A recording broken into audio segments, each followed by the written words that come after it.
Est-ce qu'il y a d'autres? Oui? Juste pour revenir à l'histoire de la voiture. Ça, c'est pas couvert par la Régie d'assurance automobile, ces accidents-là? Non, parce qu'elle n'était pas en mouvement, elle n'était pas sur la route, elle n'était pas en mouvement, elle n'était pas sur la route, elle était stationnée, que j'ai compris. Oui, c'est ça, mais... De toute façon, la SAQ ne couvrirait pas les dommages matériels aux véhicules. Là. Non, ça serait l'assurance pareil. Donc, oui, d'abord. Moi, j'aurais un cas véhicule, mais je vais prendre un autre véhicule. Un bénévole qui fait de l'accompagnement, transport bénévole, donc Ouais. un dédommagement Nicolas, sur serre-toi. kilométrage, puis c'est un kilométrage, là, c'est pas à 3,50 comme il dit. OK, d'accord. 3 sous, comme dans les Ouais. banques. Donc, lui, quand il a son renouvellement personnel de l'assurance voiture, il dit à son assureur qu'il fait 5000 km par Ouais. année en bénévolat. Oui, La compagnie d'assurance lui demande s'il y a un dédommagement. Il dit oui, 43 sous. La compagnie d'assurance lui dit que ça, c'est une rémunération.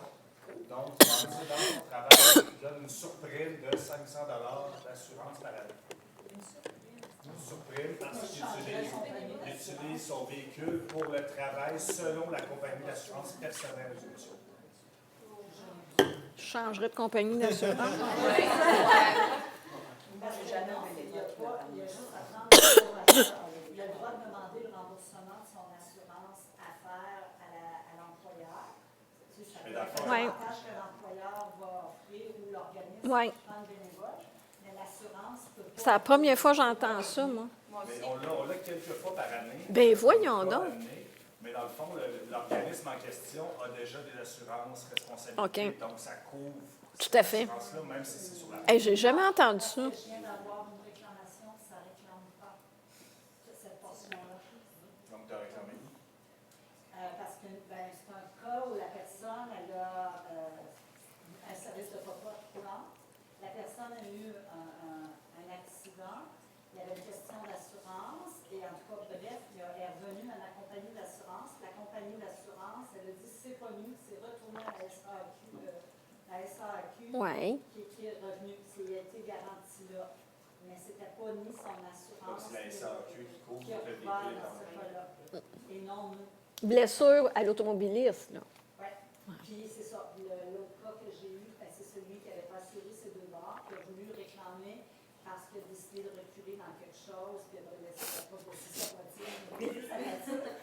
Et moi, mon assurance, elle l'a pas payé, puis c'est just couvert. Nous, on fait 6 mois dans le contrat, tu dois être assuré, tu n'as pas pris, c'est ta responsabilité. Ben oui, ben oui. Pas content après. Mais après moi, la compagnie d'assurance, mais c'était pas il n'était pas blessé. Ni la SAQ, Non. ni moi. Juste dommage. Juste dommage.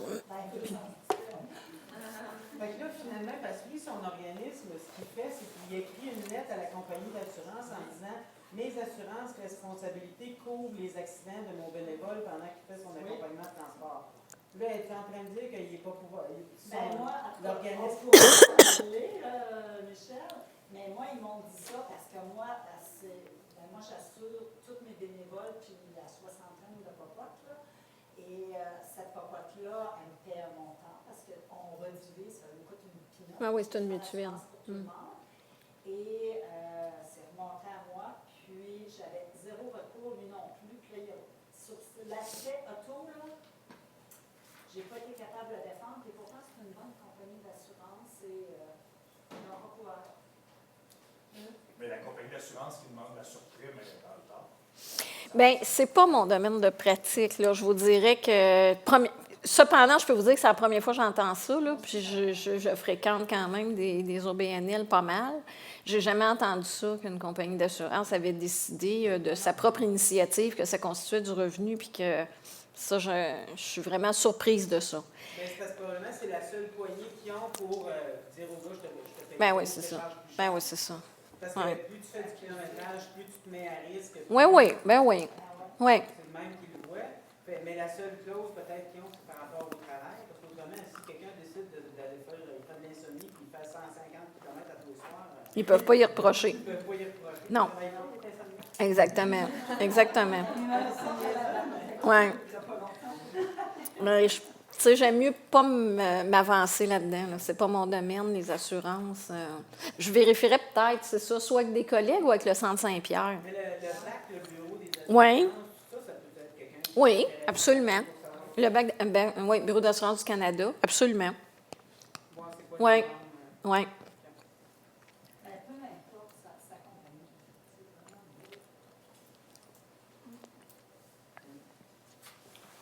Est-ce qu'on veut discuter Une d'un autre autre citation? camp? Hey, on a déjà pas mal de jobs pour la physique.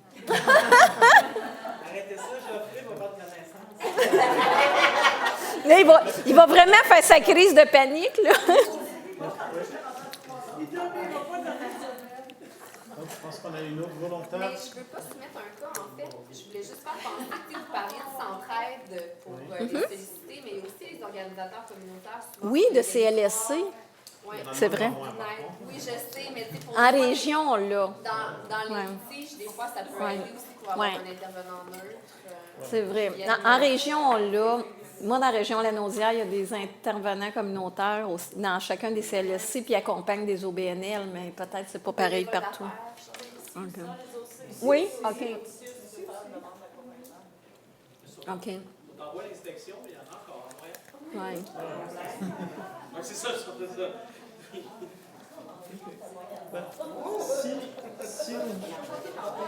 Si on trouve qu'on a assez de travail puis on a assez de questions à poser à nos compagnies d'assurance, est-ce que j'invite Consuelo à faire un mot de clôture? Mais à l'instant, il y a une question. Une question vite, vite. Je vais vous rappeler un petit peu, moi, c'est des discussions que j'ai eues aussi avec, à la table. Moi, Ouais. c'est plus des questions de comment refuser ou Ah oui, mettre fin à, un bénévole. C'est vrai. Merci.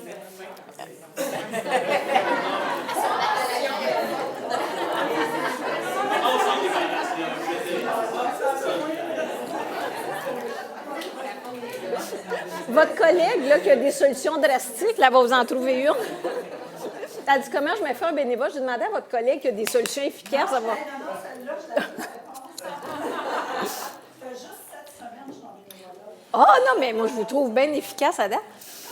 Alors, effectivement, merci beaucoup de me l'avoir rappelé. Je vous l'avais dit à la pause. Donc, et ça me permet de porter à votre attention, il y a eu une décision rendue par la Cour d'appel du Québec, quand même, c'est le plus haut tribunal, justement par rapport à un bénévole qui a été remercié de ses services pour lequel on a demandé de cesser de faire du bénévolat dans un hôpital. Et ce qui a été très concluant dans la démarche de l'hôpital, c'était le fait qu'ils avaient, premièrement, fait des évaluations. Je ne sais pas si vous faites tous ça, une évaluation des bénévoles une fois par année. Ça va, Jeffrey? C'est prévu. Ah, excellent. Bien, ce sont un peu des suivis. En fait, ça, c'était intéressant, c'était retenu comme un élément positif, mais surtout, ce qui était retenu, c'était les plaintes. Les plaintes faites à l'égard, parce qu'en général, on ne se départira pas d'un bénévole sans motif. Juste parce que, non pas parce que c'est écrit dans la loi, là. Quand c'est un salarié, on ne s'en défait pas sans motif. Un bénévole, ça a le droit au respect aussi, puis on va lui dire pourquoi on n'a plus besoin de ses services.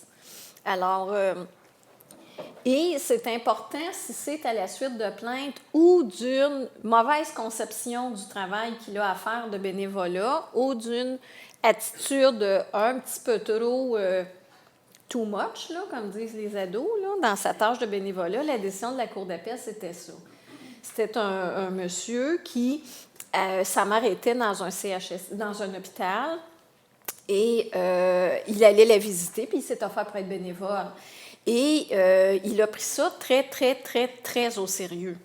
Et il avait vraiment jeté son dévolu, particulièrement sur une personne, un des bénéficiaires de l'hôpital qui était quadriplégique, et a fait des démarches vraiment beaucoup plus grandes que ce que ça aurait demandé un travail de bénévole, aller jusqu'à porter plainte au curateur public en son nom, puis plein de choses, ce que le bénéficiaire ne voulait même pas. C'est d'ailleurs lui qui a interpellé l'hôpital en disant il pourrait-tu faire du bénévolat ailleurs ou pas avec moi? Puis finalement, il a été vraiment. Ils ont vraiment dû lui demander de cesser de faire du bénévolat complètement. Alors, donc, quand on est dans une situation où est-ce que c'est le travail qui est mal fait, c'est l'action bénévole qui est mal faite, bien, c'est sûr, toujours en parler, le dire, des fois, c'est des petits rectificatifs qui se font sans souci la très, très grande partie du temps. Et quand c'est des personnes qui pensent qu'ils ont une attitude au bénévolat, puis que finalement, ils n'en ont pas, puis qui ne comprennent pas la visée de ça, prenez quand même un peu de notes. Hein. Essayez de prendre un peu de notes. Devenez pas paranoïaque à noter tout à chaque fois que quelqu'un éternue, là, mais on le sent quand ça commence. Quand votre petite lumière s'allume, puis dire « Je ne suis pas certaine que cette bénévole-là, elle comprend ce que nous, on vient faire ici. » Donc, on peut y en parler, on peut en rencontrer, on peut s'assurer que les autres bénévoles qui travaillent avec elle au même moment, ils puissent l'aider, mais prenez des notes et dites-le. Dites-le. Regarde, on va juste regarder comment le travail, on aime qu'il soit fait ici. On va juste regarder c'est quoi, nous autres, nos valeurs. Et puis, tu sais, ça me fait te questionner quelques petits agissements que tu as eus ou quelques paroles. Puis, on regarde ça, oui, parfait, pas de problème. Puis, on fait un suivi là-dessus. Prenez-vous des notes. Parce que c'est facile de dire, je vais être un bon bénévole, mais c'est pas nécessairement facile de l'être, hein, parce qu'il y a une abnégation, hein, c'est du don de soi. Il faut vraiment le faire au bénéfice des bénéficiaires, pour leurs besoins, leur bonheur à eux. Alors, il faut s'oublier là-dedans, puis il faut que ça fasse partie de la manière dont on va le faire. La Cour dit dans ce dossier-là, malheureusement, ça a vraiment mal tourné, parce que le bénévole il est allé mettre ça dans les médias. Le directeur général de l'hôpital il a été interviewé. Puis là, je vous parle, là, c'est une décision de 2004, là, je ne vous parle pas de 1962. Il est interviewé. Là, ça a parti en poursuite en diffamation, ça a parti en poursuite en dommages, en abus de droit.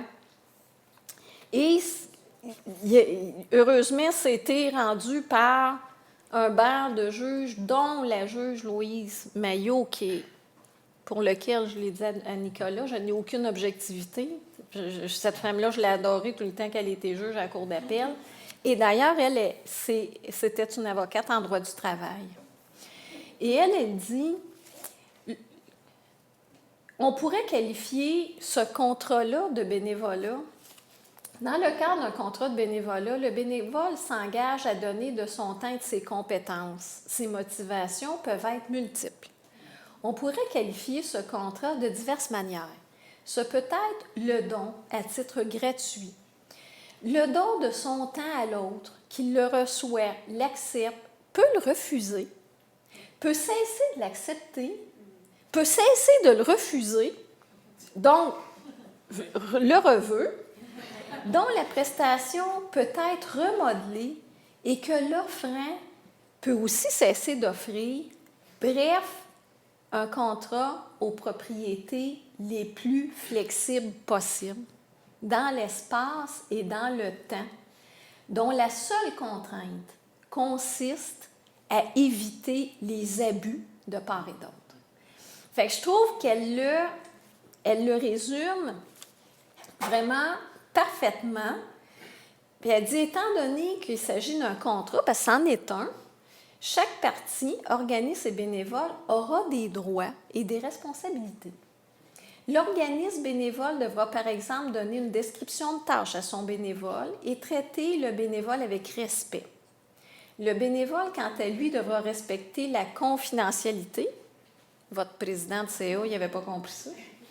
Remplir ses engagements et accepter des postes bénévoles à sa mesure. Ainsi, du fait de sa nature flexible, chaque contrat de bénévolat comportera des conditions multiples et variées. Honnêtement, c'est la première fois que je voyais ça dans une décision de la Cour d'appel. on voit qu'elle a bien situé et elle nous ramène vraiment à l'essence même. Donc, est-ce qu'à chaque fois, faut pas à chaque fois écrire? On s'en est parlé avec des participantes ce midi. On fait des mises au point claires, succinctes. Il ne faut pas à chaque fois écrire. Il ne faut pas venir fou. Il ne faut pas à chaque fois écrire. C'est bien mieux de se parler. Mais à un moment donné, il faut noter. À un moment donné, il faut se mettre à noter parce que si la personne bénévole n'est pas contente de s'être fait demander de rester à l'écart ou de s'être fait dire « Regarde, je ne peux pas te garder dans ma banque », bien, il faut être capable de donner les raisons précises, les raisons claires. Et c'est pour ça que quand on reçoit des nouveaux bénévoles, sans que ça soit laborieux, leur dire clairement quelles sont les valeurs de l'organisme ou de l'établissement. Nous, ce qu'on respecte, c'est ceci. Ici, c'est sûr, c'était un hôpital. Évidemment, les juges de la Cour d'appel le disent. On ne pouvait pas être dans un lieu de plus grande vulnérabilité. Alors, si quelqu'un n'est pas capable d'arriver là avec toute la générosité que ça requiert, bien, c'est pas sa place. Ça peut être dans des endroits, c'est comme ce midi, là, votre collègue me disait que vous étiez plus dans le milieu des activités sportives, mais quand même, il faut, là aussi, il y a des valeurs justement d'éthique dans le sport, des valeurs de respect, des grandes valeurs aussi de respect de la dignité, de l'intégrité physique, de l'intégrité psychologique. Partager ces valeurs-là, les mettre clairement, pas en mettre 15, en mettre 2, 3, 4, y tenir, et puis veillez au grain. Pas obligé de faire des évaluations, mais veillez au grain, puis soyez attentifs aux plaintes. Et puis, si vous avez en tête le bien-être des bénéficiaires, je pense que ça va toujours faciliter. Je ne vous dis pas que ça va être facile, ça va aider à faciliter de devoir écarter quelqu'un. Oui, Denise. C'est ça, vous parlez du bien-être des bénéficiaires, mais des fois aussi, il y a des organismes qui se retrouvent obligés à dire un bénévole qui a donné plein de belles années, qui commence à avoir peut-être des troubles de vision, des troubles cognitifs. Ça, c'est vraiment un déchirement. C'est un grand. Tu veux pas démolir la personne, puis en même temps, tu veux protéger tes bénéficiaires. Fait que c'est un dilemme assez déchirant. C'est des dilemmes humains, c'est des dilemmes de cœur. Puis toute l'action bénévole est autour de ça. Puis quand en plus, qu'on soit dans le secteur communautaire ou dans le secteur de la santé, sécurité, même dans les établissements publics, on est avec des gens vulnérables. Alors, c'est le même déchirement pour aller faire ces annonces-là. J'ai été interpellée par une intervenante, justement, dans le CLSC, il y a 2 semaines. Ils avaient fait un exercice, l'OBNL, puis c'était un ancien bénévole qui avait été embauché, qui a travaillé quelques années, puis là, vraiment, ils ont vraiment eu des grosses coupures de subventions, donc ils ont mis tout le monde licencié. Donc, désolé, on ne peut pas, on va fonctionner juste avec des bénévoles, donc il a redonné son nom. Et là, un cadeau de la vie, ils ont pu reprendre pour une courte période de 6 mois quelqu'un au travail, mais pas notre bénévole salarié / bénévole. Et là, ils ont pris la peine de le convoquer pour y annoncer. Puis lui, il leur dit d'entrée de jeu, « Ah, mon Dieu, vous savez, je me fais opérer pour le cœur la semaine prochaine. » Ils ont tellement été prises de court qu'ils n'ont pas été capables de dire on faut mettre fin, puis la subvention n'est pas pour toi. Ils n'ont pas été capables. Ils ont dit, bon, mon Dieu, il est malade du cœur. C'était très humain. Mais ça a juste... Là, ça a repoussé de semaines et de semaines et de semaines. Puis là, l'autre est rentré au travail. Puis là, lui, il l'a su. Ça a fait une boule de neige, un domino absolument fou. Puis, tu sais, ils m'ont appelé quand le dernier carré de domino a tombé. J'ai dit, bien là, c'est ramasser le domino. Tu sais, il fallait le dire, en tout cas. Tu sais, mais tout ça pour imager ce que Mme Denise dit. Il n'y a rien de facile là-dedans. Mais quand on traite bien, puis qu'on traite clairement, puis avec des valeurs claires, humainement, en général, en tout cas, si jamais on fait un écart ou qu'on fait une conduite qui est mal comprise, on pourra s'en excuser et la justifier. Mais moi, je l'enverrai, ce monsieur-là, sur la CA. Oui, c'est vrai. Bonne idée. Il y a le temps, là. Exact. C'est assez, on a donné. Donc, sur cette note d'espoir. Absolument, merci. Parce qu'on a Oui, trouvé oui. une place pour les gens Oui. dont on ne veut pas. Je propose qu'on donne une bonne main d'applaudissement à Joanne. Merci à vous. Merci à vous, vraiment. Qui a bénévolement, hein, C'était très clair. Je veux C'était pas très avoir clair. une facture là, qui arrive. Non. A accepté d'être ici avec nous, donc c'est très Avec gentil. plaisir. Avec grand Et, plaisir. donc je propose, juste pour dire quelques mots de conclusion, qu'on réinvite Consuelo, qui avait ouvert les hostilités. Restez. Ah, ok, pardon. Ben oui, on vous fait une place. Tenez, on vous fait une place. Merci, Joanne. Merci. Merci pour l'animation. Donc, merci à tous et à toutes pour cette journée d'études. Je voudrais encore une fois remercier les personnes qui ont pris la parole. Joanne Tellier, Nicolas, qui a pris la parole en après-midi et en avant-midi avec Colline. Donc, merci encore à nos 3 panélistes, Geoffrey, Martine. Lise est partie, mais reste avec nous encore. Donc, merci pour avoir participé bénévolement à notre journée d'études, avoir partagé vos expériences aussi. C'était très enrichissant. Merci à vous tous aussi pour votre engagement, votre enthousiasme. Leur générosité. Belle énergie, des échanges intéressants. C'est surtout pour ça qu'on fait cette journée d'études. Nous, on en apprend beaucoup sur vous, vos réalités, vos pratiques. Donc, merci d'être venus. Juste vous rappeler que vous avez une feuille de sondage dans votre pochette. Donc, si vous ne l'avez pas encore remplie, de la remplir et surtout de ne pas partir avec. Donc, si vous pouvez la déposer, Gabrielle est à la sortie, vous pouvez la donner à Gabrielle ou venir la déposer ici en avant. Ça nous permet, comme je vous disais, de faire le suivi avec vous par rapport à votre évaluation sur la journée, mais aussi on a d'autres questions si vous voulez vous inscrire pour l'infolettre, si vous voulez aussi vous impliquer davantage sur le projet. Donc, il y a d'autres façons aussi de participer avec nous. On a des fois des projets ponctuels, donc n'oubliez pas ça. Aussi, vous invitez pour notre prochain 5 à 7. Donc, on fait des 5 à 7, on en a déjà fait 2. Un premier qui s'est fait autour de la place de la femme dans le monde du bénévolat.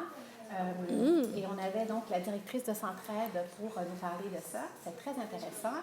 Et on a eu un autre 5 à 7 qui était plus sur l'aménagement, les espaces urbains, aménagement urbain et bénévolat. Et là, on a eu une table de panélistes qui sont venus nous parler de ça. Le prochain, on a la thématique, pas encore la date. Mais ça va être en février, donc si vous êtes abonné à l'infolettre, vous allez savoir, vous êtes les premiers et premières à savoir. La thématique va être sur vieillissement et bénévolat.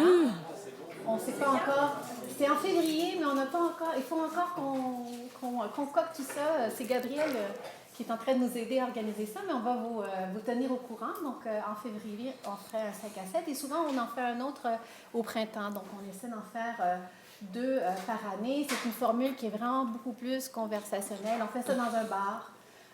Donc, c'est aussi pour échanger autrement. Puis une plage horaire où on espère aussi que ça peut attirer des bénévoles parce qu'on fait ça en soirée. Qu'est-ce que j'avais d'autre à annoncer? On va aussi, comme je vous disais, on voudrait organiser une autre journée d'études l'année prochaine. Donc, on vous demande dans le sondage de nous donner des idées pour des thématiques. D'ailleurs, la thématique de ce matin sur la reconnaissance était une thématique qui avait été fortement soulignée lors de la journée d'études. Donc oui, nous vous écoutons. C'est bon. Oui. Je pense, Stécie, est-ce que j'oublie quelque chose? C'est bon, merci. C'est ici qui me brief avant. Donc, merci encore pour avoir passé la journée avec nous. Je vous souhaite une très belle fin de semaine. Puis, on reste encore un peu, l'équipe de recherche, si vous voulez nous parler, ça va nous faire plaisir. Donc, merci. Merci encore. Bravo!